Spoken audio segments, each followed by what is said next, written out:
নমস্কার বন্ধুরা, আপনাদের প্রিয় গল্পের খেলাঘরে আপনাদের সকলকে স্বাগত জানাই। এই প্রচণ্ড গরমের মধ্যে বুঝতেই পারছি সবাই একটু কষ্টে আছো, তাই তোমাদের মন ভালো করার জন্য আমরা আজ নিয়ে এসেছি সম্পূর্ণ নতুন স্বাদের গ্রাম বাংলার ভূতের গল্পের সমাহার শেওড়া দিঘির মাঠ সিরিজের প্রথম গল্প বৃষ্টি রাতের ভয়। গল্পটির রচয়িতা স্বনামধন্য লেখিকা সুদেষ্ণা ঘোষ। লেখিকা প্রাণীবিদ্যা শাখায় স্নাতক স্তরে পড়াশোনা করেছেন। তার লেখালেখি শুরু হয় অনেক ছোট থেকে। প্রথম লেখা গল্প তক্ষশিলা পত্রিকায় প্রকাশিত হয়। বর্তমানে অডিও স্টোরি জগতে লেখার কাজ করছেন। বেশ কিছু গল্প ইতিমধ্যে অডিও সম্প্রচারিত হয়েছে। নিজের লেখা একটি বই রয়েছে, এক মুঠো ল্যাভেন্ডার। রহস্য আর ভৌতিক থ্রিলারের প্রতি তার টানটা একটু বেশি। আশা করি তার লেখা আজকের গল্পটিও আপনাদের অনেক ভালোবাসা পাবে। তাহলে আর সময় নষ্ট না করে শুরু করছি আমাদের আজকের গল্প বৃষ্টি রাতের ভয়। সঙ্গে থাকছি গল্পের সূত্রধর আমি, উপাসনা।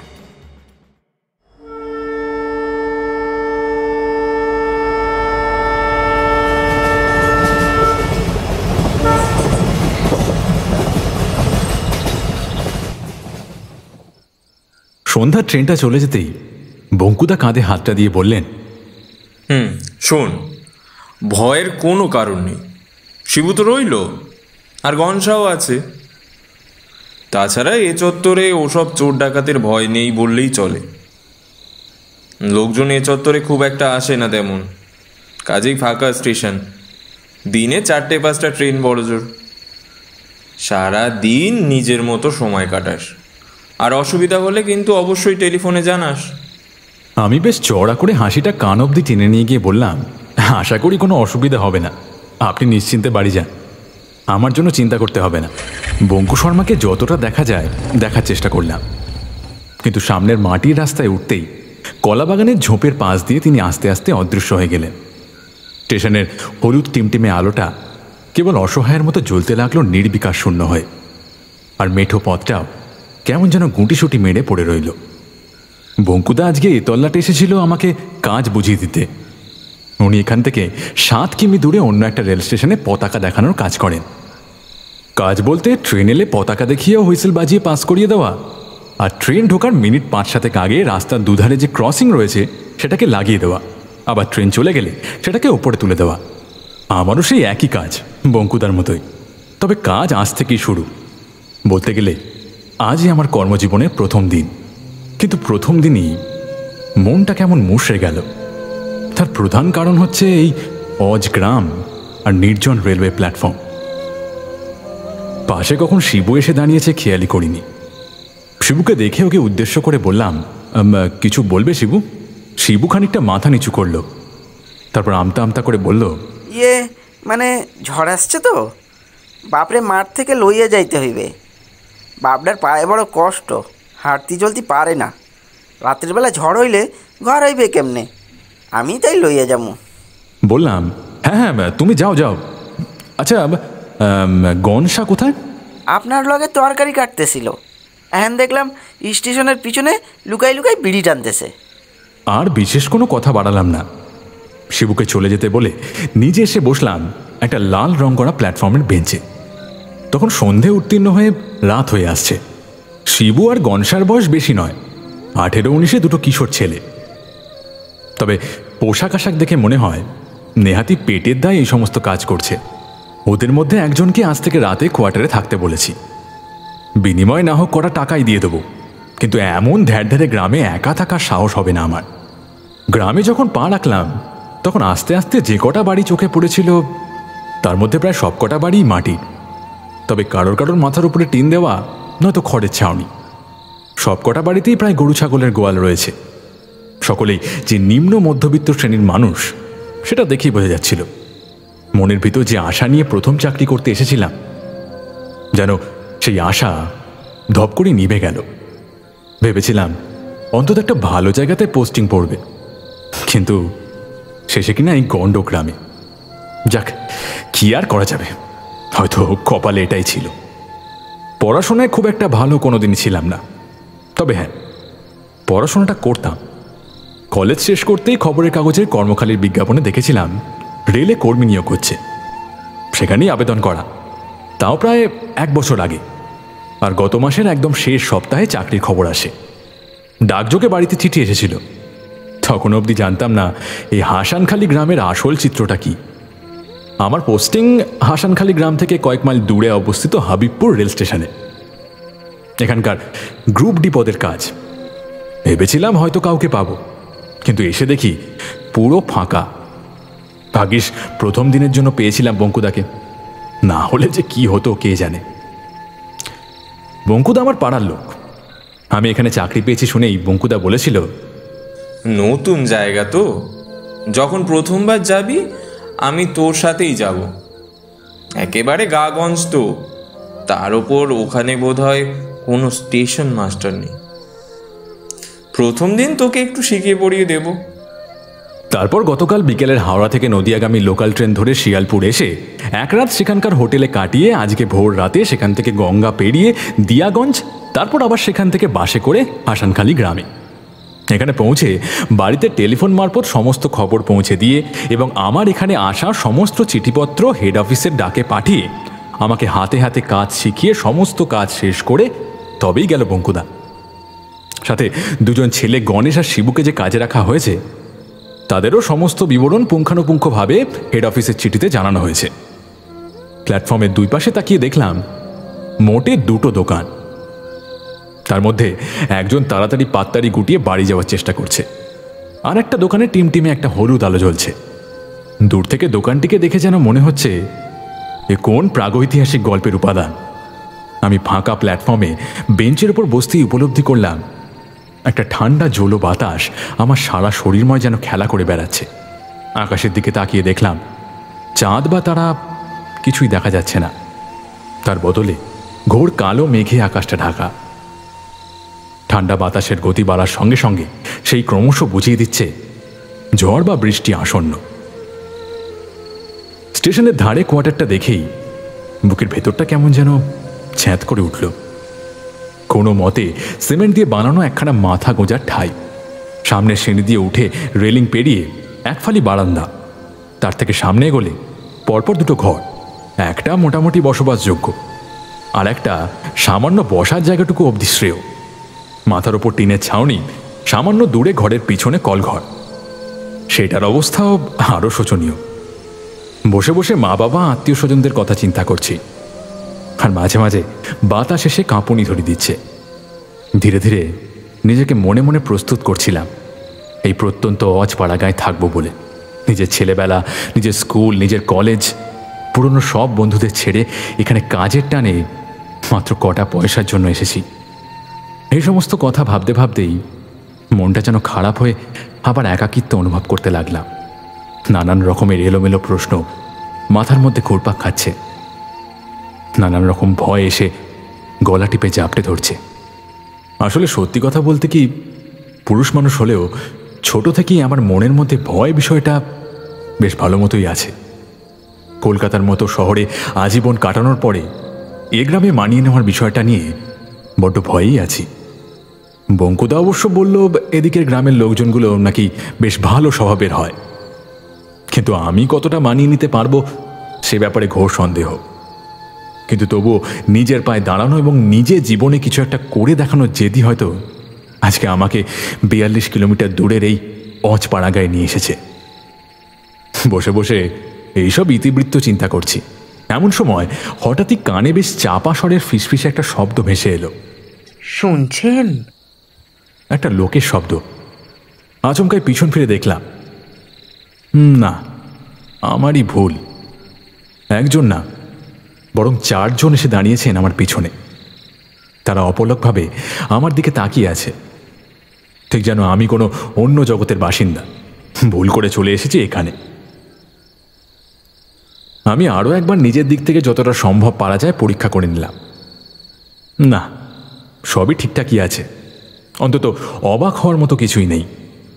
বললাম, বলুন, কিছু বলবেন? একজন লোক আমার দিকে এগিয়ে এসে হাসি মুখে প্রশ্ন করলেন, আগে আপনি এই গ্রামের নতুন রেল মাস্টার না? সাথে সাথেই পাশ থেকে আরও একজন বলে উঠল, হ্যাঁ গো খুড়ো, আমি আজ সকালে যখন পাট নিয়ে হাটে বেচবো বলি যাইছিলাম, তখনই দেখলাম এই নতুন মাস্টারকে, সাথে আরও একখান লোক ছিল। বুঝলাম এনারা গ্রামের লোক। প্রত্যেকে আমার থেকে বয়সে বয়োজ্যেষ্ঠ বলে সশ্রদ্ধভাবে প্রণামের ভঙ্গিতে হাত জোর করে বললাম, আগে হ্যাঁ, আমি এই হাবিবপুর রেল স্টেশনের নতুন স্টাফ। এই স্টাফ মানে? যে লোকটি আমায় প্রথম ডেকেছিল তিনি আমার দিকে তাকিয়ে প্রথম প্রশ্নটা করলেন। ইয়ে মানে ওই যারা ধরুন কাজকর্ম করে, এই ট্রেন গেলে গেট ফেলা তোলা, তারপর সিগন্যাল দেওয়া, লাইন ক্লিয়ার আছে কিনা তার জন্য ফ্ল্যাগ দেখানো, এইসবই আর কি। মানে ওই হইল গিয়ে মাস্টার। এই বিষয় নিয়ে বেশ 2-5 মিনিট সময় ব্যয় হলো, কিন্তু আমি ওনাদের কোনো মতেই বোঝাতে পারলাম না যে স্টেশন মাস্টার আর রেলের গ্রুপ ডির কর্মচারী এক নয়। অবশেষে নিজেকে দত্তবাবু বলতে তবে শান্ত হলো সবাই। ওরা গায়ের লোক, তাই বড্ড সরল, সাদাসিধে আর নিষ্পাপ। প্রথম আলাপেই আমার বেশ ভালো লেগে গেল। তারপরে আরও একজন এসে যুক্ত হলেন ওই দলে। আরে মাস্টার যে, আসেন আসেন, দেখে যান কে আইসে। এ হলো গিয়া আমাদিগের হাবিবপুরের নতুন স্টেশনের মাস্টার। আপনি যেমন স্কুলের মাস্টার, ইনে এই রেলের মাস্টার। ভদ্রলোককে দেখে বেশ শিক্ষিত বুদ্ধিমান বলেই মনে হলো।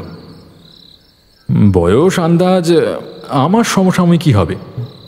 পরনে নীল পাঞ্জাবি, সাদা পায়জামা, সরু করে ছাঁটা গোঁফ, চোখে সোনালি রঙের সরু ফ্রেমের চশমা, বেটেখাটো চেহারার মানুষ। আর এদিকে তখন গুরুম গুরুম শব্দ করে আকাশে মেঘ ডেকে চলেছে অনবরত।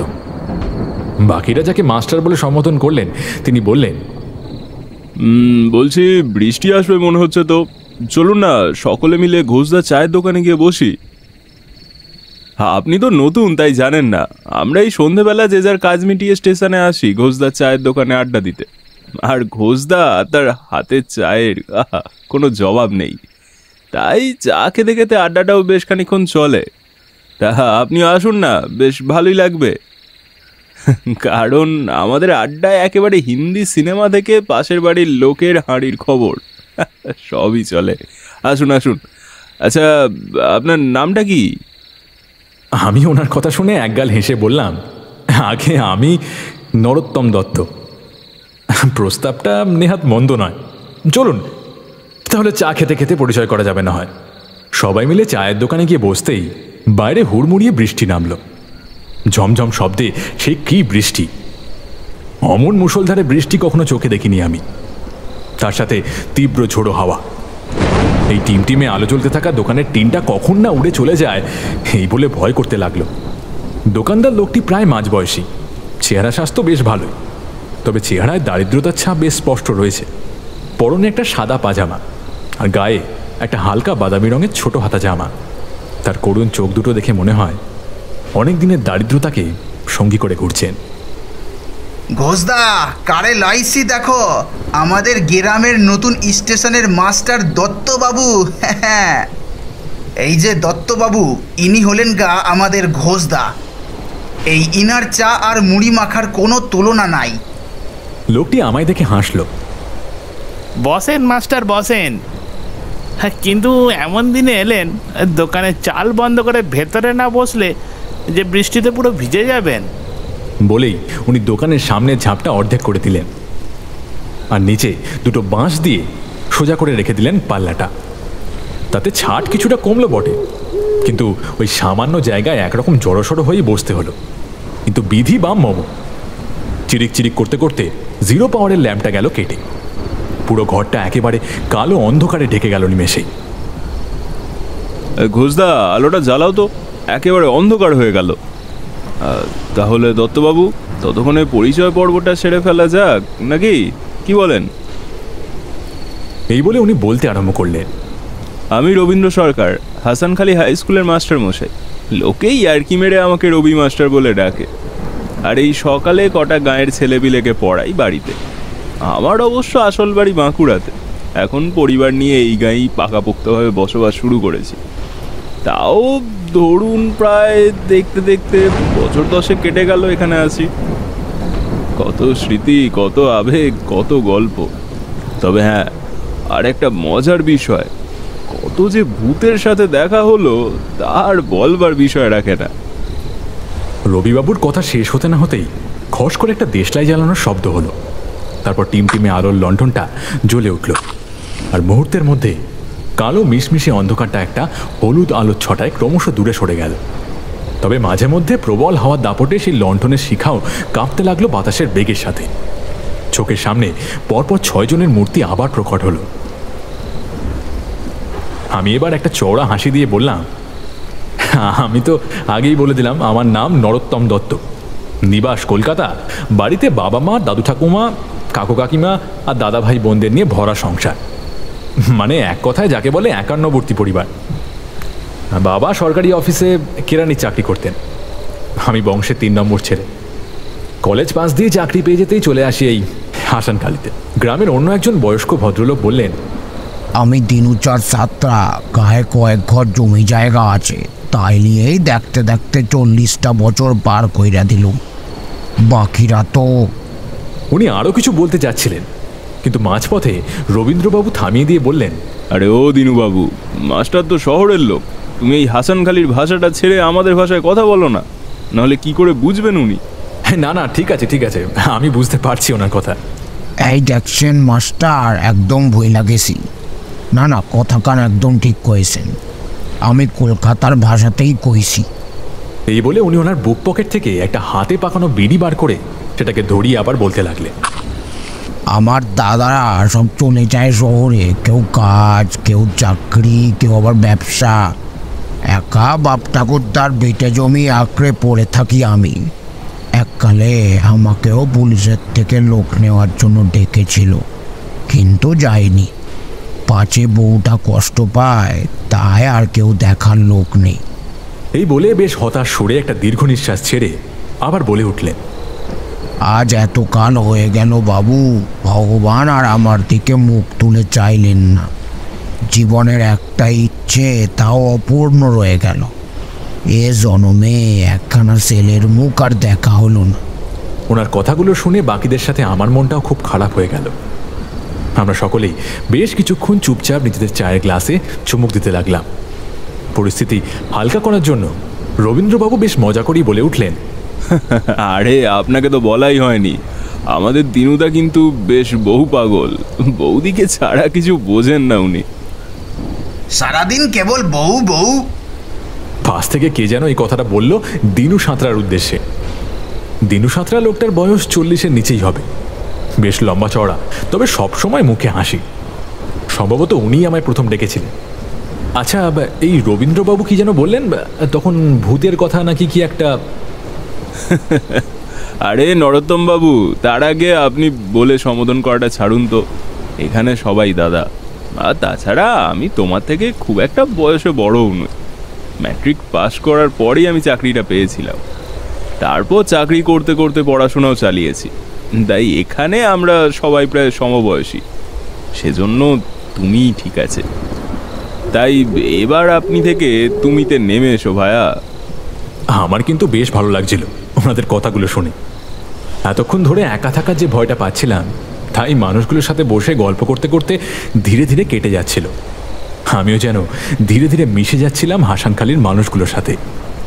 বললাম, আচ্ছা বেশ, আমি না হয় তুমিই বলবো, কিন্তু তার জন্য আমাকেও কিন্তু তুমিই বলতে হবে।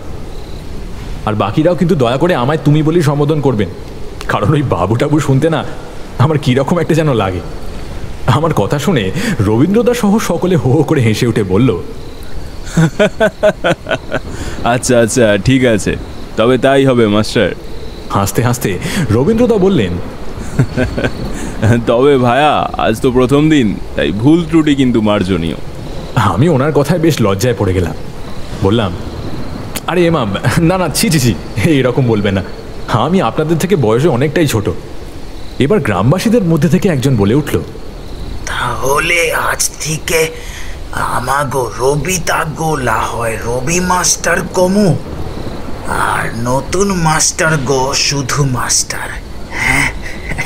এই কথায় সকলে মিলে হ্যাঁ হ্যাঁ, তাই হোক। এই বলে সমস্বরে সম্মতি জানালো। রবীন্দ্রদা বললেন, হ্যাঁ, এই গ্রামে আসা অবধি আমি বেশ কয়েকবার ভূতের সাক্ষাৎ পেয়েছি। তবে ব্যাপারটা কি জানো তো, শহরের দিকে ভূতগুলো লুকিয়ে থাকে, কিন্তু গ্রামে গঞ্জে বৃষ্টি বাদলার দিনে ভূতের দেখা পাওয়া তেমন কিছু কঠিন বিষয় না। কিন্তু আমি বেশ অবাক হয়ে বললাম, মানে কি কি হয়েছিল? আরে এই মাস্টার, কয়েন না সেই গপ্পটা দত্তবাবুকে। আরে শোনান না গপ্পখানা, বেশ খাসা কিন্তু। কাঁচা পাকা চুল নিয়ে এক মাঝ বয়সী ভদ্রলোক কথাগুলো বললেন। আসলে দু একজন ছাড়া আমার তো এখানে সেরকম কারোর সাথেই পরিচয় হয়নি, তাই কৌতূহলবশত কিছু জিনিস জিজ্ঞাসা করতে চাইলেও করতে পারছিলাম না। কীরকম একটা যেন কিন্তু কিন্তু হচ্ছিল। তাই অগত্যা শ্রোতা হয়ে যোগদান করা ছাড়া আমার আর বিশেষ কিছু করার ছিল না।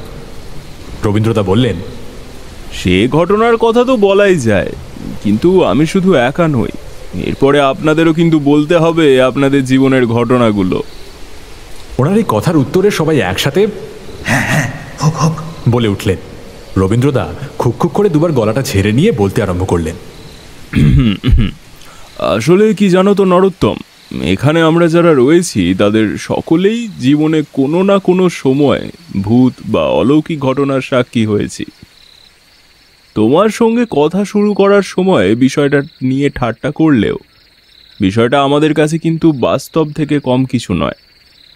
তুমি হয়তো শহরের লোক, মানা না মানাটা তোমার নিজের ব্যাপার, কিন্তু সত্যি কথা বলতে কি, নিজের চোখে যদি কোনোদিন দেখো, তাহলে আর আশা করি কোনটা বাস্তব আর কোনটা চোখের ভুল সেটা বুঝতে অসুবিধা হবে না। কারণ তোমার মতোই প্রথমবার আমি যখন শহর থেকে আসি, তখন গ্রামের মানুষদের মুখে এই সমস্ত কথা শুনলে আজগুবি ছাড়া আর কিছুই মনে হতো না। কিন্তু যেদিন আমার সাথে ঘটনাটা নিজের চোখের সামনে ঘটল, সেদিনের পর থেকে বলতে পারো আমার বিশ্বাস আর অবিশ্বাসের সংজ্ঞাটা একটু হলেও বদল হয়েছে। না না, আমি নিজের চোখে কোনোদিন ভূত দেখিনি বলে বিষয়টা নিয়ে যে পুরোপুরিভাবে অবিশ্বাস করি তেমনটাও নয়। হ্যাঁ, তো মানুষে কি আর ভুল বলে? তবে হ্যাঁ, বিজ্ঞানের যুক্তিতে যেহেতু এর কোনো ব্যাখ্যা নেই, সেজন্য অনেক মানুষই এটাকে আজগুবি বলে উড়িয়ে দেন। তবে আমি সেসব মানুষদের মধ্যে পড়ি না। আমার একটু হলেও বিশ্বাস আছে এই বিষয়। তার চেয়ে বরং আপনি আরম্ভ করুন। আমি গল্পটা শোনার জন্য সত্যিই খুব আগ্রহী। আমার কথা শেষ হতেই চায়ের দোকানের মালিক ঘোষদা বললেন, তা হোক না আজকে জমি একখানা ভুতুরে আড্ডা। এমনিতেই তা আলো নেই, তার উপর আবার মুষলধারে বৃষ্টি আর গুরুম গুরুম করে মেঘ ডাকছে। কাজেই এই লণ্ঠনের টিমটিমে আলোতে কড়া করে চা আর মুড়ি খেতে খেতে গল্পের আড্ডাটা বেশ ভালোই জমবে। এই তো ঘোষদা খাসা কথা কইলা, এই যা আবার ঢাকাইয়া বাঙাল কইয়া দিলুম। ইয়ে মানে খাসা প্রস্তাব। শুরু করেন না রবি মাস্টার। বাইরে হু হু করে ঠান্ডা বাতাস আর মাঝে মাঝে ঝোড়ো হাওয়া দাপটে ছিটকে আসছে বৃষ্টি জলের কণা। ভূতের গল্প শোনার এই আমেজ সত্যি অসাধারণ। গল্প শুরু করলো রবীন্দ্রদা। তখন এই গায়ে সদ্য এসেছি আমি, বয়স 22 কি 23। তখনও বিয়ে থা হয়নি, চাকরি করছি সবে 4-5 মাস হয়েছে। ভাড়া থাকতাম এখান থেকে একটু দূরে, স্টেশন পার করে ওই উল্টো দিকের একটা গ্রামের এক পোস্টমাস্টারের বাড়িতে। তখন অবশ্য আজকের মতো ট্রেন সেরকমভাবে চলতো না। দিনটা ছিল শীতের রাত। প্রথমত গ্রাম আর তার সাথে সেবার মাঘে শীতও পড়েছিল সাংঘাতিক রকমের, মানে যাকে বলে একেবারে বাঘ পালানো শীত। আর গ্রামগঞ্জের শীতের প্রকোপ আরো মারাত্মক হয় এই ফাঁকা মাঠের জন্য। সন্ধ্যা পেরিয়ে একটু রাত নামলেই কনকন করে উত্তরে হাওয়া বয়। তার উপর আমার এই ভাড়া ঘরটাতে কাঠের জানালা দরজা না থাকায় সারা রাত একরকম কুঁকড়ে পড়ে থাকতাম শীতে। সেবার শীতকালে স্কুলে কাজ পড়ল। স্কুল ছুটির পর ছেলেদের বার্ষিক পরীক্ষার খাতা দেখা আর রেজাল্ট বানানোর কাজ। সারাদিন স্কুলে ক্লাসের চাপে খাতা দেখার আর সময় হয় না। সেজন্য অগত্যা স্কুল ছুটির পরই আমাকে খাতা নিয়ে বসতে হয়। কারণ আমাদের স্কুলে একটা নিয়ম আছে, প্রতিদিন একটা নির্দিষ্ট পরিমাণ খাতা দেখে তার যাবতীয় কাজকর্ম সেরে দিয়ে সেটা স্কুলে আবার জমা করে দিয়ে যেতে হয়। আর তাছাড়া আর একটা সমস্যা হচ্ছে, আমি আগে যে বাড়িতে ভাড়া থাকতাম সেখানে প্রচুর ইঁদুরের উৎপাত ছিল। পাছে ইঁদুরে খাতা কেটে দেয় সেই ভয়ে আমি বাড়িতে খাতাও নিয়ে যেতে পারতাম না। তাই বেশ রাত করে স্কুলের কাজ সেরে বাড়ি ফিরতাম। সঙ্গে থাকতো আমারই এক অফিস কলিগ হেমন্তদা। হেমন্তদা আমার থেকে কিছুটা সিনিয়র ছিল। তার বাড়ি ছিল এই হাসানখালী গ্রামে থেকে বেশ কিছুটা দূরে, রায়দিঘি নামে একটা গ্রামে। তাই মাঝে মাঝে রাত করে কাজ শেষ হলে আমার সাথেই থেকে যেত ভাড়া বাড়িতে। থাকার অবশ্য কোনো অসুবিধা ছিল না, কারণ লম্বা তক্তপোষে দিব্যি শীতের বেলায় দুজনে শোয়া যেত। সেদিন ছিল অমনি এক শীতের রাত। সেদিন যেন শীতের কামড় আরো বেশি করে থাবা বসিয়েছিল শরীরের ওপর। সারাক্ষণ একটা কনকনে ঠান্ডা বাতাস বয়ে চলেছে চারিদিকে। ঝুপ করে সন্ধ্যা নামার পরেই চারপাশটা কেমন যেন জনমানব শূন্য হয়ে গেল। আর হাসানখালী উচ্চ বিদ্যালয় যেহেতু গ্রামের একটু ভেতরের দিকেই, কাজেই ওদিকে লোক চলাচল সন্ধ্যের পরে একেবারেই হয় না বললেই চলে। স্টাফ রুমের টিমটিমের আলোর নিচে বসে আমি আর হেমন্তবাবু আমাদের নিত্যদিনের কাজকর্ম সারছিলাম। হঠাৎই একটা খসখসে শব্দ শুরু হলো গোটা ঘরময়। প্রথমে ভেবেছিলাম হয়তো হেমন্তদা ওনার জামায় নখ দিয়ে আঁচড় কাটছেন, আর হেমন্তদা ভেবেছিল আমি হয়তো শব্দটা করছি। প্রায় মিনিট 5-7 এক নাগারে শব্দটা হয়ে যাওয়ার পরে আমি আর থাকতে না পেরে জিজ্ঞাসা করলাম, হেমন্তদা, আপনি কি কিছু একটা ঘষছেন? আরে ভায়া, আমি তো তোমাকে বলবো বলেই ভাবছি যে অনেকক্ষণ ধরে একটা খসখস শব্দ পাচ্ছেন না? হ্যাঁ, তা তো পাচ্ছি দাদা। কোথা থেকে আসছে বলুন তো? ইঁদুর বা টিকটিকিতে কিছু একটা করছে কি? আমার মনে হয় এই শব্দটা ইঁদুর বা টিকটিকির নয়। আর তাছাড়া স্কুল ঘরে ইঁদুর আছে বলে তো কোনোদিন শুনিনি।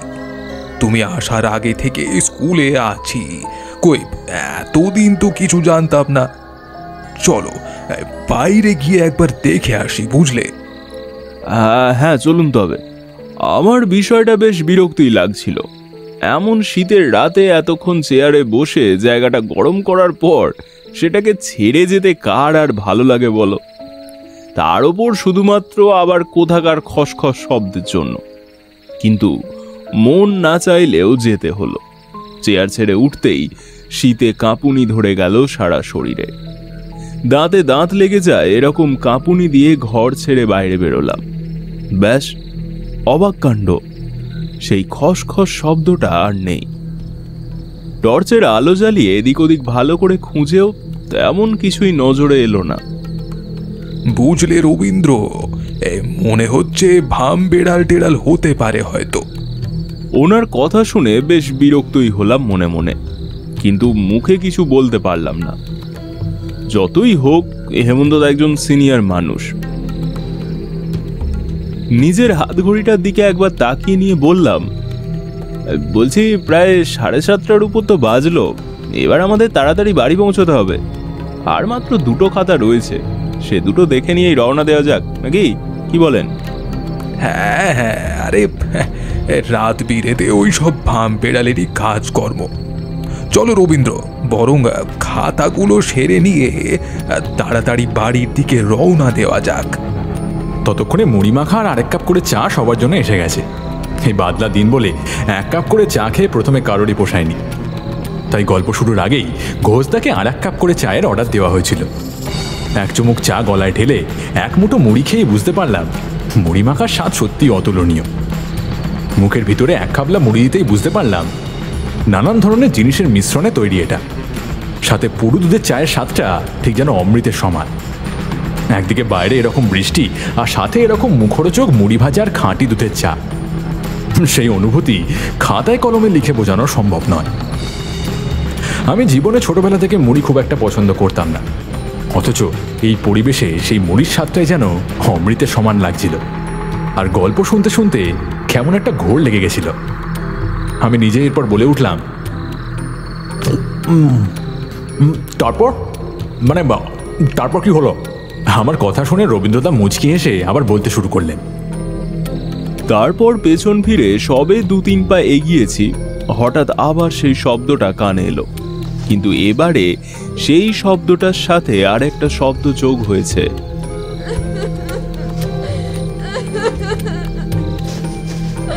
প্রথমে বুঝতে পারিনি এতটা, বেশ কিছুক্ষণ ভালোভাবে শোনার পর বুঝতে পারলাম একটা বাচ্চা মেয়ের কান্নার আওয়াজ, যেন ফুঁপিয়ে ফুঁপিয়ে কাঁদছে। প্রথমে নিজের কানকে বিশ্বাস না করে মনের ভুল ভেবে এড়িয়ে চলে আসতে গিয়েও থমকে দাঁড়ালাম, কারণ আওয়াজটা আস্তে আস্তে যেন ক্রমশ কাছে এগিয়ে আসছে, আর সাথে সেই খসখসে শব্দটাও। বেশ অস্বস্তিকর ভাবেই সেই খসখসে শব্দটা সময়ের সাথে সাথে আরো বাড়তে লাগলো।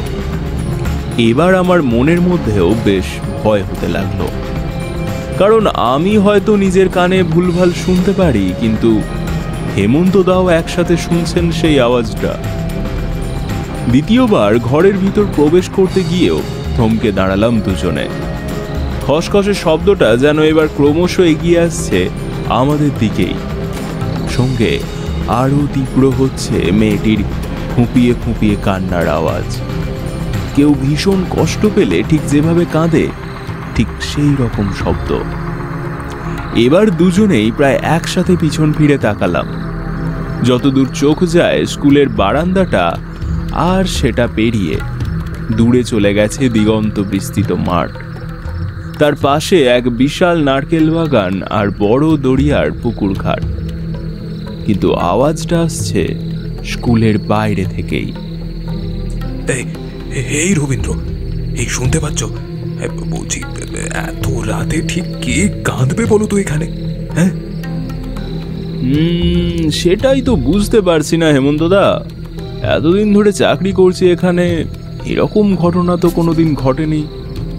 বলি, এই শব্দটা স্কুলের বাইরের দিক থেকে ভেসে আসছে না? হ্যাঁ, বলছি একবার গিয়ে দেখলে কেমন হয়, কি বলো?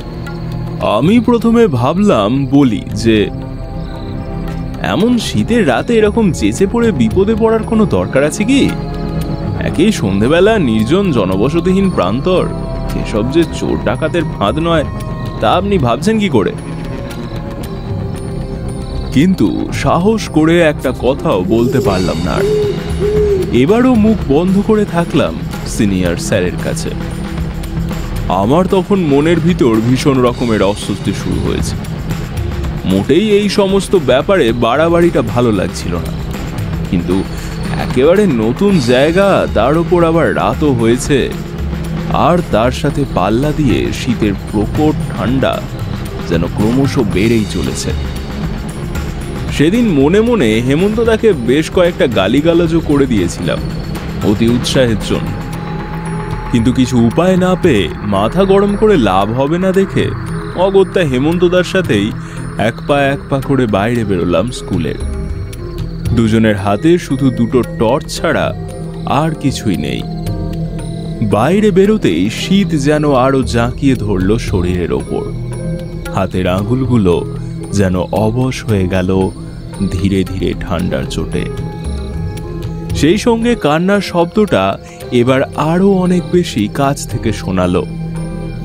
টর্চ জেলে চারিদিকে খুঁজছি, অথচ কাউকে দেখতে পাচ্ছি না।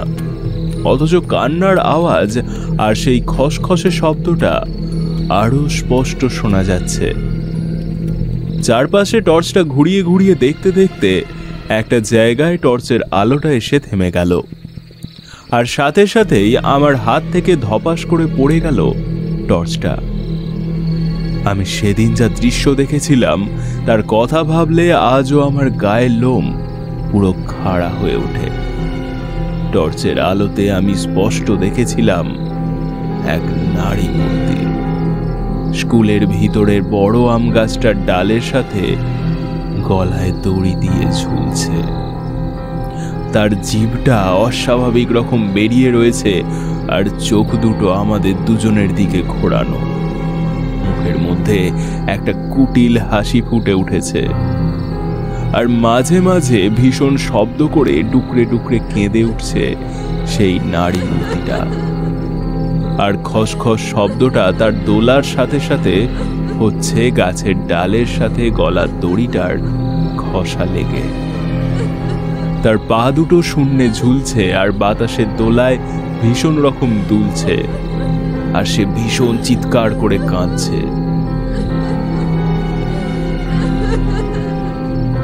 সে চিৎকারের শব্দ নিস্তব্ধ স্কুল চত্বরের ভিতর প্রতিফলিত হয়ে ক্রমশ আমাদের কানে সেই বাজছিল প্রকট রূপে। আমার পা দুটো ভয়ে কাঠ হয়ে গেছিল, এক ফোঁটা যেন নাড়ার ক্ষমতা নেই। হেমন্তদারও একই অবস্থা, সেও ভয়ে ঠক ঠক করে কাঁপছে। কতক্ষণ ওভাবে ওই দৃশ্য দেখে ঠক ঠক করে কেঁপেছি তা মনে নেই। বেশি আর থাকতে না পেরে বাঁচার প্রবল ইচ্ছা নিয়ে শরীরের সমস্ত জোর একত্রিত করে চেঁচিয়ে বললাম, হেমন্তদা ছুটুন, না হলে হয়তো আর প্রাণে বাঁচবো না, তাড়াতাড়ি বাড়ির দিকে ছুটুন, তাড়াতাড়ি চলুন। ইষ্ট দেবতার নাম নিয়ে আমি আর হেমন্তদা শরীরের সবটুকু শক্তি দিয়ে ছুটতে শুরু করলাম।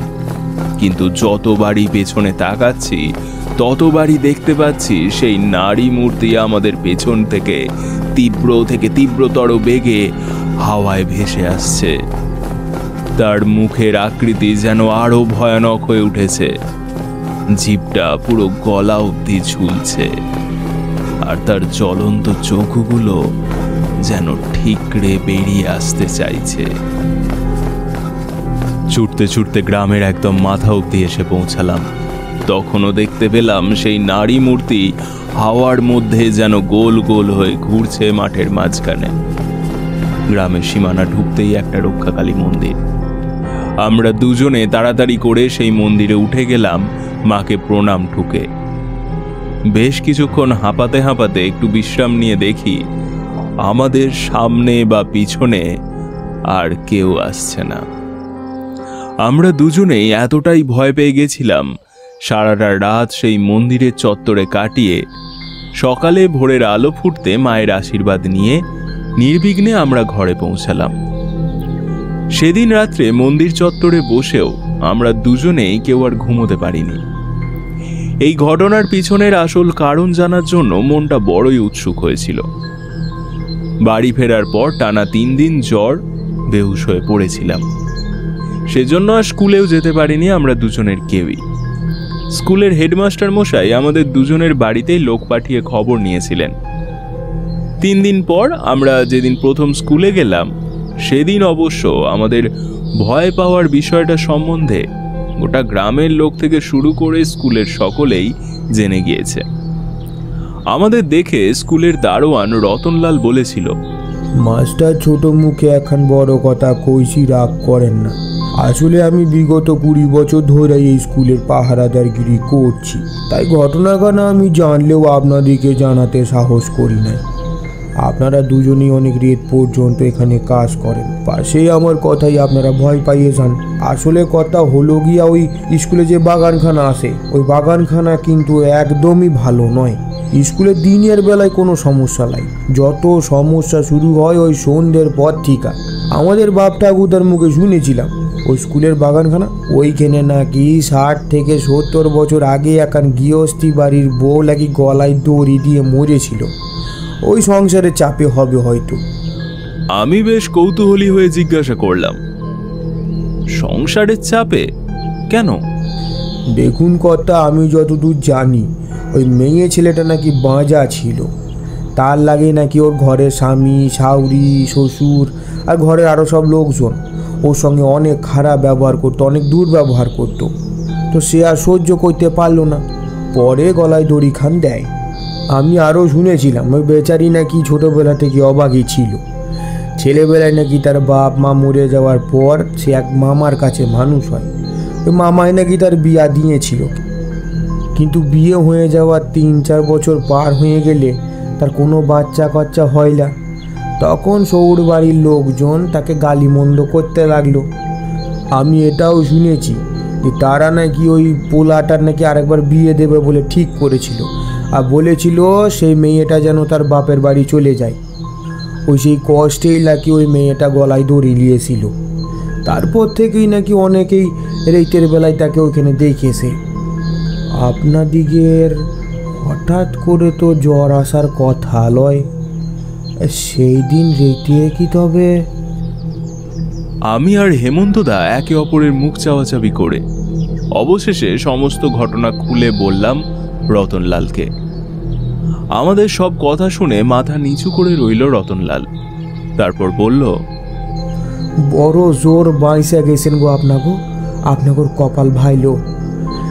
আর কখনো কিন্তু ভুলে ওই স্কুলের দিকে যাবেন না রাতের বেলায়, তাতে যতই কাজ থাকুক লয় কেন। একটা জোর বিদ্যুৎ চমকানোর শব্দে রবি মাস্টারের গল্প শেষ হলো। অন্য সময় এই গল্প শুনে কতটা ভয় পেতাম জানি না, কিন্তু রবি মাস্টারের মুখ থেকে এই গল্প শোনার পর আমার হাত পা ক্রমশ ভারী হয়ে গেল। বাইরে তখনও ঝড়ের তাণ্ডব চলছে। মাঝে মাঝে লণ্ঠনের শিখাটা এদিক ওদিক বেঁকে যাচ্ছে উত্তাল হাওয়ার দাপটে। ওই স্কুলে এখন রাতের বেলা কেউ পা মারাই না ভয়। ও গাছে অনেকেই নাকি জ্বলতি দেখছে একজন মেয়ে ছেলেকে। রবীন্দ্রদা এবার গলা হাঁকিয়ে বললেন, দিনুদা আবার কিন্তু ঢাকাই বাঙাল হয়ে যাচ্ছে, সাবধান। ইস যা, একদম ভুল লাগিয়েছি। এই না মানে একদম ভুলে গেছি। দিনুদার কাণ্ড কারখানা দেখে সকলেই হেসে উঠল। রবীন্দ্রদা বললেন, আরে হরি কাকা, তুমি ওই বাঁশপোতা গ্রামের ঘটনাটা বলো না দত্তবাবুকে। ওই যে সেই অনুষ্ঠান বাড়ি থেকে ফেরার সময় যেটা ঘটেছিল। যে ব্যক্তিটিকে উদ্দেশ্য করে রবিদা কথাটা বললেন তার বয়স আন্দাজ 40-45-এর কাছাকাছি হবে। ধুতি আর সাদা জামা পরা একজন নিরীহ গোছের ভদ্রলোক। মাথায় কাঁচা পাকা চুল আর কামানো দাড়ি গোঁফ, গরম ছিপছিপে, আর নাকটা একটু যেন বেশি লম্বা। ভদ্রলোক বললেন, আরে দত্তবাবুর আমাদের গল্পগুলো আগে ভালো লাগছে কিনা সেটা তো বলতে হবে নাকি? না হলে দত্তবাবুর বিরক্তি লাগবে, তাই না? আরে না না, আমার সত্যি খুব ভালো লাগছে। বেশ অন্যরকমের অভিজ্ঞতা। সেই কোন ছোটবেলার বৃষ্টির রাতে ঠাকুমার কাছে এমন করে ভূতের গল্প শুনতাম। অনেকদিন পর সেই ছোটবেলার আমেজটা আবার যেন ফিরে পাচ্ছি। আপনারা বলুন, আমার কিন্তু সত্যি শুনতে খুব আগ্রহ জন্মাচ্ছে। ঘোষদা এতক্ষণ চুপ করে আমাদের সমস্ত কথাবার্তা শুনছিলেন। এবার বললেন, বলছি দত্তবাবু, আপনার মুড়ি মাখা আর চাটা কেমন লাগলো বললেন না তো? আমি আবার লজ্জায় পড়ে গিয়ে আমতা আমতা করে বললাম, আসলে ঘোষদার গল্প শুনতে শুনতে এতই মেতেছিলাম যে আপনার চা মুড়ি কখন শেষ হয়ে গেছে সেটা খেয়ালই করিনি। আমার কথা শুনে বাকিরা সকলেই হেসে উঠল। দিনুদা বললেন, এই তাহলে দত্তবাবুর জন্য না হয় আর একবার চামড়ি হোক নাকি? বাকিরা কি বলো? সবাই সমস্বরে সম্মতি জানালেন। দিনুদা, এই নিয়ে কিন্তু 3 বার চা হবে। বৌদি যদি ঘুণাক করেও টের পায় তাহলে তোমার আর রক্ষে থাকবে না। আরে দুত্তর বৌদিকে রাখো তো, এই বাদলা দিনে বার 3 না হয় চাই খেলুম, তাতে কি এমন মহাভারত অশুদ্ধ হচ্ছে শুনি? আমার কোনো মহাভারত অশুদ্ধ হবে না দিনুদা, কিন্তু বৌদি যদি জানতে পারে তাহলে মহাভারত তোমার বাড়িতে হবে। ঘোষদার কথা শুনে দিনুদা হাসতে হাসতে বললেন, আসলে কি জানেন তো দত্তবাবু, আমার না একটু গ্যাসের সমস্যা আছে, তাই ডাক্তারে দুধ চা খাওয়া একেবারেই বারণ করে দিছে। কিন্তু দুধ চায়ের ওপর আমার সেই ছোটোবেলার থেকে ভীষণ লোভ, সেজন্য সন্ধেবেলা লুকিয়ে চুরিয়ে এসে একটু দুধ চা খেয়ে ফেলি। এটা আবার যদি আমার গৃহিণী জানতে পারে তাহলে যে কখন দেবী লক্ষ্মী থেকে উনি মহাকালী হয়ে উঠবেন বলা খুব মুশকিল। দিনুদার কথা শুনে সবাই হো হো করে হেসে উঠল। আমিও হাসতে হাসতে বললাম, এটা কিন্তু সত্যি কথা যে এই বাদলার দিনে চার মুড়ি মাখার সাথে ভূতের গল্পের আড্ডাটা কিন্তু বেশ জমে উঠেছে। তাই আরেক রাউন্ড হলে কিন্তু খুব একটা মন্দ হয় না। আর তাছাড়া সত্যি ঘোষদা, আপনার চার মুড়ি মাখার কোনো তুলনা নেই। ঘোষদা কান অবধি হাসিটা টেনে হাসলে, একেবারে ঠিক যেন মন খোলা হাসি। হরিহর কাকা, আপনার পরিচয়টা দিয়ে দেন নতুন বাবুকে, নাইলে চিনবে কেমনে আপনারে? এই দেখো দেখিনি, একদম ভুলে গেছি। আমি হরিহর চক্রবর্তী, এই হাসানখালি গ্রামের একমাত্র ব্রাহ্মণ। গ্রামে গ্রামে পুজো করে যজমানি করে দিন কাটে। গ্রামের একেবারে মাঝখানে আমার বাড়ি। এক ছেলে, এক মেয়ে, বউ আর মাকে নিয়ে ছোট সংসার। বাড়িতে হাঁস, মুরগি, গরু রয়েছে, আর কয়েক বিঘে জমি জমাও রয়েছে। তাতে কোনো মতে ভালোভাবেই দিনক্ষণ চলে যায় গোবিন্দের কৃপায়। আমি মাঝপথে হরিহর কাকাকে থামিয়ে দিয়ে বললাম, তাহলে পরিচয় হলো না একমাত্র আপনাদের সাথে? বাকি দুজনের দিকে উদ্দেশ্য করে কথাটা বললাম আমি। ঘোষদা, রবিদা, দিনুদা, হরিহর কাকা এদের ছাড়াও ওদের মধ্যে থেকে একজন টাক মাথাওয়ালা ভদ্রলোক বললেন, আমি কিন্তু আপনাদের আড্ডার রোজকার লোক নই। হ্যাঁ, এখানে আমার শ্বশুর বাড়ি। আমার শ্বশুর মশাইয়ের শরীরটা খারাপ, তাই বউকে নিয়ে এখানেই আছি। আর তাছাড়া শ্বশুর মশাইয়ের জমি জমা নিয়ে কোর্টে বেশ কিছুদিন ধরেই মামলা চলছে, সেগুলোই দেখাশোনা করি আর কি। তাই একরকম বাধ্য হয়েই এখানে থাকতে হচ্ছে। আর সন্ধ্যের দিকে একটু এদিকে আসি, এই চা মুড়ি খেতে, সেই সঙ্গে গল্প আড্ডা সবই হয়। ও, তার মানে আপনাকেও এখানকার একরকম স্থায়ী সদস্যই বলা যায়। আরে বাস, তুমি তো খুব রসিক মানুষ দেখছি নরোত্তম। সত্যি, আমি নিজেও তখন ভাবছিলাম এতটা গল্প করা, এতটা মিশে যাওয়া আমি কবে শিখলাম। আমি তো চিরকালই একটা মুখচোরা স্বভাবের ছিলাম। হয়তো একা আছি বলেই কিনা জানি না, এই হাসানখালির মানুষদের মধ্যে এক অদ্ভুত গুণ আছে আপন করে নেওয়ার মতো। আমি যেন ক্রমশ ওদের সাথে বেশ ভালোভাবেই মিশে যাচ্ছিলাম। আরে গপ্পটা এবার শুরু করো হে হরিহর। ততক্ষণে আরও এক কাপ করে চা আর মুড়ি মাখা চলে এসেছে সবার জন্য। সেই চায়ে এক চুমুক দিয়ে হরিহর কাকা একখানা বিড়ি জ্বালিয়ে বেশ আমেজের সঙ্গে এক রাশ ধোঁয়া ছেড়ে বলতে শুরু করলেন, বাঁশপোতা গ্রামে আমার সাথে যা ঘটেছিল তা স্বয়ং ইষ্ট দেবতাই একমাত্র জানেন। তাও আজ থেকে বছর 5-6 আগের ঘটনা। দিনটা ছিল এমনই এক বর্ষার। সারাদিন ধরেই অল্প বিস্তর বৃষ্টি পড়ছে। আমি গেছিলাম ভিনপাড়ায় এক শ্রাদ্ধ অনুষ্ঠান করতে। শ্রাদ্ধটা ছিল এক মাঝবয়সী লোকের। লোকটির নাকি অপঘাতে মৃত্যু হয়েছিল। কিন্তু অদ্ভুত বিষয়টা হচ্ছে, যতবারই শ্রাদ্ধ অনুষ্ঠানটা সঠিকভাবে করতে যাই, ততবারই কিছু না কিছু বাধা এসে উপস্থিত হয় সামনে। ওদের বাড়ির লোকও জানিয়েছিল এই কটা দিন নাকি সে তাদের বাড়িতেও ভীষণ উপদ্রব করেছে। সবাইকে ভয় দেখাচ্ছে, এটা সেটা নষ্ট করছে। রাতের বেলায় ছাদের ওপর নাকি তাণ্ডব নৃত্য চালাচ্ছে সে। আমি ওই বাড়িতে ঢুকতেই আমার শরীরটা কেমন যেন ভারী হয়ে উঠল। তখনই বুঝতে পারছিলাম একটা অশুভ কিছু ঘুরছে। সে চায় না যে তার শ্রাদ্ধ হোক, কারণ তার শ্রাদ্ধ প্রক্রিয়া সম্পূর্ণ হলেই তাকে পিণ্ডদান করা হবে, যার ফলে সে এই ইহলোক ত্যাগ করে পরলোকে যেতে বাধ্য। আমি শুনেছিলাম মানুষের যখন পুরো জীবনকাল অতিবাহিত না করেই মাঝপথেই জীবন থেমে যায়, তখন আত্মারা এমন করে। বড্ড মায়ার জীবন তো, সেটাকে ছেড়ে যেতে সবারই কষ্ট হয়। তো যতবারই আমি পিণ্ডদান করতে যাচ্ছি, ততবারই হয় সেটা ভেস্তে যাচ্ছে, নয়তো জল পড়ে যাচ্ছে। প্রায় 3-4 ঘন্টার কাজটা বেড়ে গিয়ে প্রায় বিকেল শেষ হয়ে সন্ধ্যা হতে চলল। তাও কোনো মতে একরকম করে শ্রাদ্ধ অনুষ্ঠান শেষ হলো। অপঘাতে মারা গেলে সচরাচর 3 দিনের দিনই কাজ হয়। এরাও তাই করেছি। আমি আর দেরি না করে বিকেলের আলো থাকতে থাকতে বেরিয়ে পড়লাম বাড়ির উদ্দেশ্যে। যখন বাড়ি ফিরছি, তখন আকাশে ঘন করে মেঘ উঠেছে। আমি এক প্রকার বৃষ্টিতে ভিজে যাওয়ার ভয়েই তাড়াতাড়ি করে পা চালিয়ে পথ চলতে লাগলাম।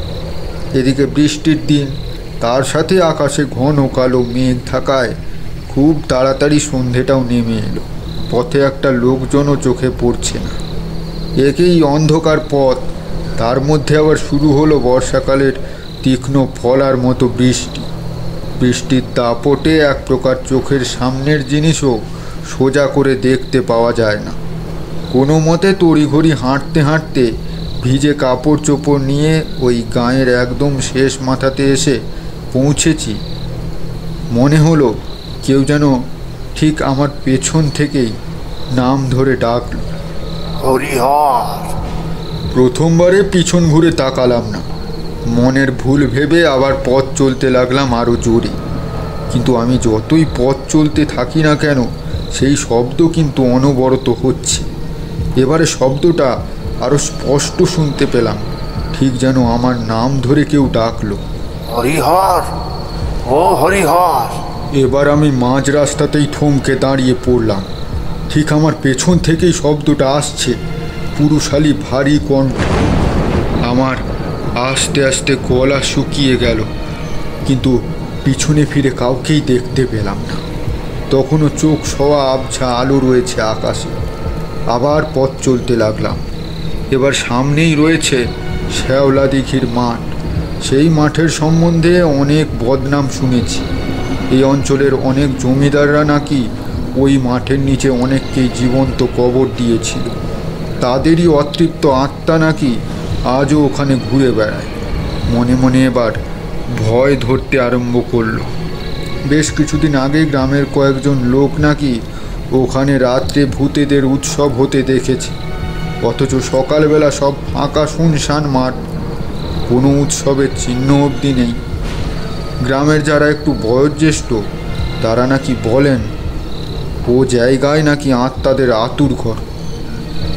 কথাগুলো শুনতে এখন হাসি লাগলেও সেই ঝড় বৃষ্টির রাতের পরিস্থিতিতে অন্ধকারের মধ্যে একা আসতে আমার সেদিন সারা শরীরে কাঁপুনি ধরে গেছিল। এবার যেন সেই শব্দটা আমার আরও কাছে চলে এলো। মাত্র হাত পাঁচেক দূরেই আবার কেউ যেন আমার নাম ধরে ডাকলো, হরিহর, ও হরিহর, কেন আমায় তাড়ানোর চেষ্টা করছিলি? আমি এখানেই থাকবো। বুকের ভিতরটা কেমন যেন ছ্যাঁত করে উঠল কথাটা শুনে। একটা ভারী পুরুষালী কণ্ঠস্বর। শব্দের উৎসটা তখন কোনো এক জায়গায় থেমে না থেকে পুরো ফাঁকা জংলা রাস্তার চারিদিকে প্রতিফলিত হচ্ছে। আমি আর এগোতে পারলাম না। পাগুলো যেন আস্তে আস্তে অবশ হতে লাগলো। ঠাঁই এক জায়গায় কাঠ হয়ে দাঁড়িয়ে রইলাম। চোখের সামনে কাউকে কোথাও দেখতে পাচ্ছি না, অথচ কোথা থেকে যে শব্দটা ভেসে আসছে তাও স্পষ্ট নয়। খানিকক্ষণ থেমে এবার আগের থেকে বেশ স্পষ্টভাবে সেই শব্দটা শুনতে পেলাম। কেউ যেন খুব রেগে গিয়ে আমাকে উদ্দেশ্য করে বলছে, কেন রে পুরোহিত, আমি তো যেতে চাইছিলাম না, তুই কেন জোর করে আমার পিণ্ডদান করলি? ওই বাড়িতে আমার বউ মেয়ে রয়েছে, ওদের না নিয়ে আমি যাব না, যাব না। এই গর্জনে যেন চারিদিক প্রতিধ্বনিত হতে লাগলো। আমি প্রচণ্ড ভয় পেয়ে গিয়ে কাতর কণ্ঠে বলে উঠলাম, না না, কে কে কে তুমি? কেন করছো এমন? মানুষের সাথে কিভাবে আত্মা থাকতে পারে বলো? কেন পারে না? আমি থাকবো, এদের সঙ্গেই থাকবো। আমি মরতে চাইনি, আমি বাঁচতে চেয়েছিলাম। ওদের আমি খুব ভালোবাসি, আমি ওদের সঙ্গেই থাকবো। না না, আমি তোমার বাড়ির লোকেদের গয়ায় পিণ্ডি দিতে বলবো, যাতে তোমার তাড়াতাড়ি মুক্তি হয়ে যায়। আচমকা আমার গলায় একটা হেঁচকা টান পড়ল।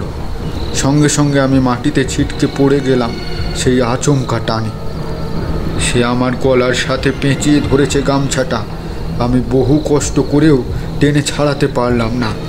গলায় ততক্ষণে আরও জোরে চেপে বসেছে গামছার ফাঁসটা। তখনই চোখের সামনে এক ভয়ঙ্কর বিরাট ছায়ামূর্তি দেখতে পেলাম। প্রায় আকাশ সমান উঁচু একটা লম্বা কালো ছায়ামূর্তি। তার চোখ দুটো ভাঁটার মতো জ্বলছে নিভছে। কি বিভৎস চেহারা আর মুখের কুটিল হাসি। সেই ছায়ামূর্তির কথা আজও মনে পড়লে রক্ত জল হয়ে যায়। আমার তো এক মুহূর্তের জন্য মনে হলো ভয়ে বোধ হয় জানটাই এবার বেরিয়ে যাবে। বেশ ভালোই বুঝতে পারছিলাম তার রাগের আসল কারণ ওর শ্রাদ্ধ। ও চায়নি যে ওর শ্রাদ্ধ হোক। অপঘাতে মৃত্যু হলে অনেক আত্মাই সহজে শান্তি পায় না, আর এরাই সবচেয়ে দুষ্ট আত্মাতে পরিণত হয়, আর এও ঠিক তাই। আমার গলা থেকে চাপা আর্তনাদ বেরিয়ে এলো, আমায় ছেড়ে দাও, আমায় ছেড়ে দাও, আমি কি করেছি তোমায়, আমায় ছেড়ে দাও।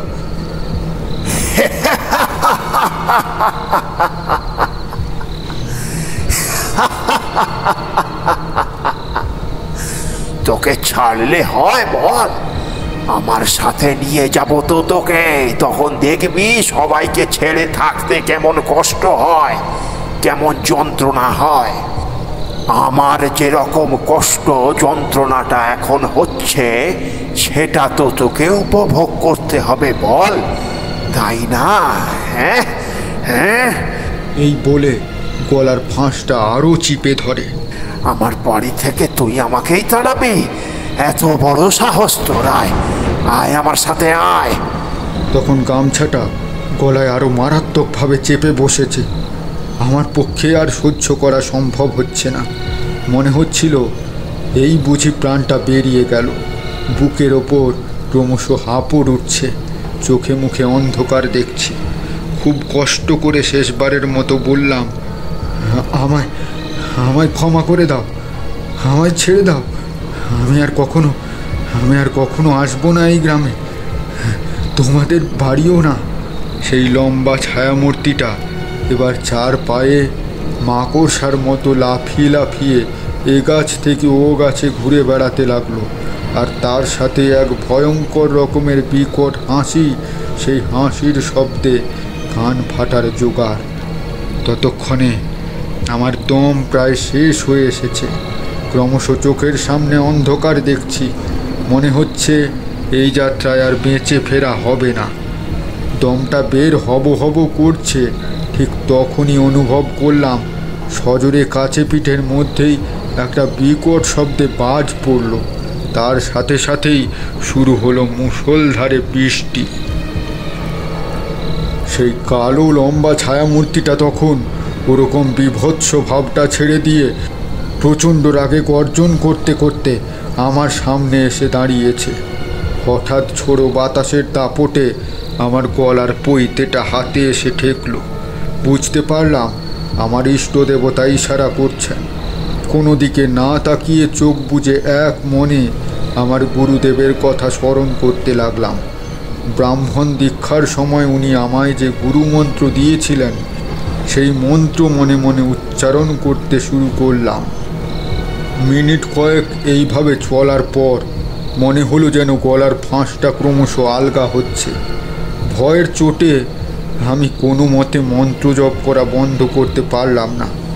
এক নাগারে মনে মনে সেই গুরুমন্ত্র জপতে লাগলাম। ধীরে ধীরে আমার নিজেকে সেই মায়াবী বন্ধনের হাত থেকে মুক্ত বলে মনে হলো। এইভাবে বেশ কিছুক্ষণ সময় অতিবাহিত হওয়ার পর শরীর সাময়িক কালের জন্য একটু স্থিত হলে চারপাশে তাকিয়ে দেখলাম অঝোরে বৃষ্টি পড়ছে, আর আমার থেকে হাত সাতেক দূরে সেই লম্বা বিরাট ছায়ামূর্তিটি ক্রমে ছোট হয়ে তার নিজস্ব আকৃতিতে ফিরে আসছে। তবে তাকে দেখলেই বোঝা যায় সে যেন আগের থেকে আরও ক্রোধে জ্বলে উঠেছে। তার চোখ দুটো যেন জ্বলন্ত ভাটার মতো আরও জ্বলজ্বল করছে। তার মুখ দিয়ে বেরিয়ে আসছে এক বিকট শব্দের রাগান্বিত গোঙানির আওয়াজ। সে ক্রমশ রাগে ফোঁস ফোঁস করছে আমায় ছুঁতে পারছে না বলে। আমি মনে মনে গুরুদেবকে স্মরণ করে এক মনে গায়ত্রী মন্ত্রের জপ করতে লাগলাম। সেই ছায়ামূর্তিটা এবার আরও যেন তেলে বেগুনে জ্বলে উঠে বলল, মনে রাখবি এ যাত্রায় তুই চোর বাঁচা বেঁচে গেলি, আর যদি তোকে এই গ্রামের আশেপাশেও দেখেছি না, তোকে মেরে লাশটা ওই বাঁশ গাছের ডালে টাঙিয়ে দেব। যা হতভাগা, এখান থেকে ভাগ, আর আমার বাড়ির লোককে একদম উস্কাবি না, আমি ওদের সাথেই থাকবো। আর বেশি কিছু বাড়াবাড়ি করার চেষ্টা করলে না, এই মাটির নিচেই পুঁতে রেখে দেব হতভাগা। আমি আর তখন কোনো কথা বলার মতো পরিস্থিতিতে ছিলাম না। কোনো মতে ধুতিটা হাতে ধরে গামছা ওখানেই ফেলে হাতের ব্যাগখানা নিয়ে সোজা পড়ি কি মরি করে দৌড়াতে দৌড়াতে গ্রামের সীমানায় ঢুকলাম। গ্রামের উত্তর দিকের সীমানার শেষ প্রান্তে অবস্থিত মা ভবতারিণীর মন্দিরের চাতালে এসে হাঁপাতে হাঁপাতে ধপাস করে পড়ে গেলাম। মনে হয় মাথাটা ঘুরে গেছিল।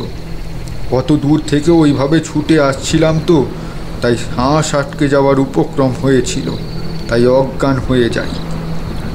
সকালে গ্রামের লোকজন আমায় চিনতে পেরে ধরাধরি করে বাড়ি দিয়ে আসে। পরবর্তী পাক্কা 1 মাস আমি বেঘোর জ্বরে পড়েছিলাম। সেদিন একেবারে সাক্ষাৎ মৃত্যুর মুখ থেকে বেরিয়ে এসেছিলাম। সেই কথা ভাবলে আজও গায়ের লোম খাড়া হয়ে যায়। সেদিন শুধুমাত্র এই ব্রহ্মসিদ্ধ পৈতেটির গুণে প্রাণে বেঁচে গেছিলাম। তারপর শুনেছিলাম ওই বাড়ির লোকজন আমার ঘটনার কথা শুনে গয়ায় গিয়ে পিণ্ডদান করে আসে, তবেই নাকি ওরা শান্তি পেয়েছিল। না হলে সারা বাড়ি জুড়ে সে ভীষণ অশান্তি শুরু করে দিয়েছিল। হ্যাঁ, তবে আমায় ছাড়া সে তার বাড়ির লোকেদের কিন্তু কোনো রকম কোনো ক্ষতি করেনি। তারপর থেকে আমিও আর কখনোই বাঁশ পোতা মুখ হইনি। আমরা সবাই গল্পটা খুব মনোযোগ সহকারে শুনে স্তব্ধ হয়ে রইলাম বেশ কিছুক্ষণ। এমন অদ্ভুত পরিবেশে এরকম ভয়ঙ্কর রকমের হাড়হিম করা গল্প শুনে আমারও কপালে ঘাম জমে গেছিল, আর সারা গায়ে বারবার কাঁটা দিচ্ছিল। কি ভয়ানক ঘটনা কও দেখিনি বাবু, শুনলেই কেরাম যেন ভয় ভয় লাগে। তা দত্তবাবু রাইতে খাওন দাউন কি করবেন? ওই শিবু আর গনসা আছে, ওরাই করবে। শোনেন বাবু, আগামীকাল আমাদের ঘরে দুটো খেয়ে যাবেন। এক কেড়ে ঢাকাই বাঙাল রান্না, পথ দাইলিশ আনতে কইব উলোটারে। আরে না না, ঠিক আছে ঠিক আছে, এত তাড়া কিসের? এখন থেকে তো আমি এই গায়েরই একজন। আরে ভায়া, বোকামো করছো, মিস করো না।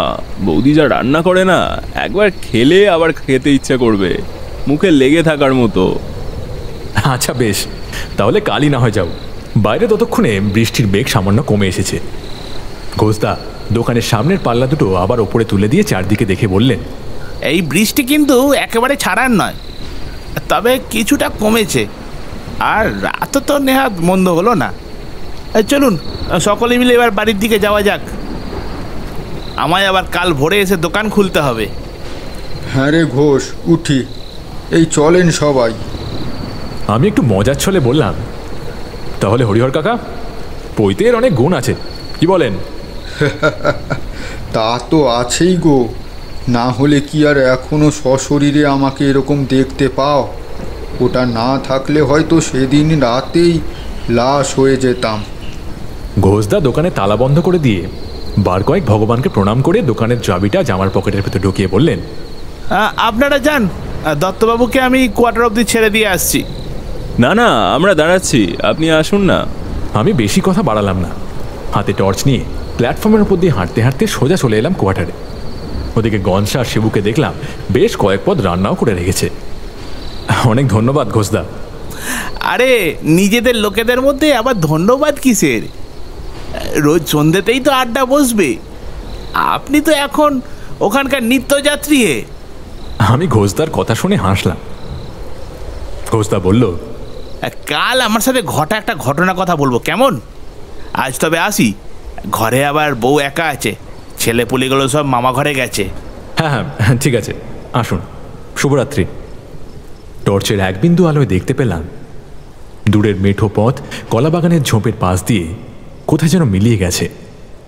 সেই সঙ্গে জনা পাঁচেক লোকের পা জলের ওপর ছপছপ করা শব্দটাও ক্রমে মিলিয়ে যাচ্ছে। এক রাতচড়া পাখি আওয়াজ করতে করতে উড়ে গেল হাসানখালী গ্রামের উপর দিয়ে। এখন আকাশে মেঘ কেটে গিয়ে এক ফালি চাঁদ মেঘের আড়াল থেকে উঁকি দিচ্ছিল হাবিবপুর স্টেশনের সাইনবোর্ডটার উপর থেকে। শেষ হলো আমাদের আজকের নিবেদন সুদেষ্ণা ঘোষের লেখা শেওড়া দিঘির মাঠ সিরিজের প্রথম গল্প বৃষ্টি রাতের ভয়।